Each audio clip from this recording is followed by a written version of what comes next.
আসসালামু আলাইকুম। দেখেন আজকে করলা ভাজি করব। করলাটা ভাজি করার জন্য আমি করলা কেটে নিয়েছি। তো এখানে পেঁয়াজ কেটে নিয়েছি। তো ভিডিওটা বড় হয়ে যায়, সেই জন্য আগে আগে কেটে নিই, রেডি করে রাখি। তো ভিডিও বানানোর জন্য রেডি করি। তো এইভাবে আমি ভিডিওগুলি বানাই থাকি। ভিডিওগুলি অনেক বড় হয়ে যায়। তো বিস্তারিত কথা বেশি বলাও যায় না, বিস্তারিত গুরুত্বপূর্ণ কথাগুলি আমি তুলে ধরার চেষ্টা করি।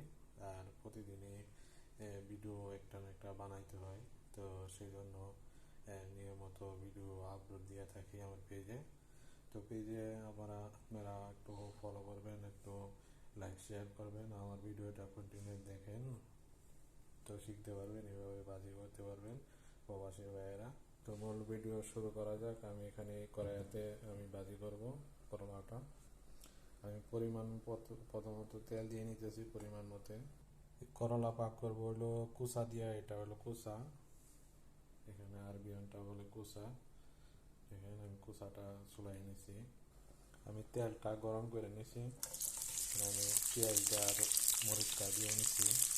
পেঁয়াজটা আর মরিচটা ভালো করে আমি কষায় নিব। তারপরে আমি দেখেন উপরে আমি রসুন বাটা নিয়ে রাখছি, রসুন বাটাটা দিয়ে নিছি। আমি চামিচ দিয়ে ভালো করে এটা কষায় নেব। কষায় নেওয়ার পরে আমি করলাটা তারপরে কোচাটা দিয়ে নিব। তো হালকা পরিমাণে আমি হলুদ ইউজ করব। পেঁয়াজটা কষানি হয়ে গেছে, আমি উপরে দিয়ে নিতেছি। দেখেন আমি করলাটা দিয়ে নিতেছি।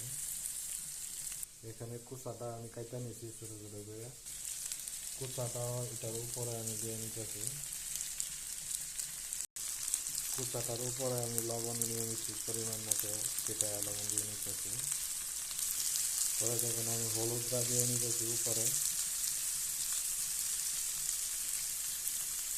আমি চামিচ দিয়ে লাইরা নিতেছি।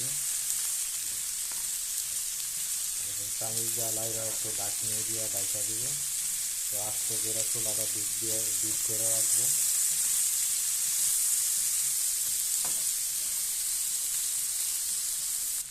আমি অনেক ঢাকনি দিয়ে এটা ঢাকা নেব। দেখেন আমার করলা ভাজিটা হয়ে গেছে, আমি চুলা থেকে নামাই নেব। যদি ভিডিওটা আপনাদের দেখতে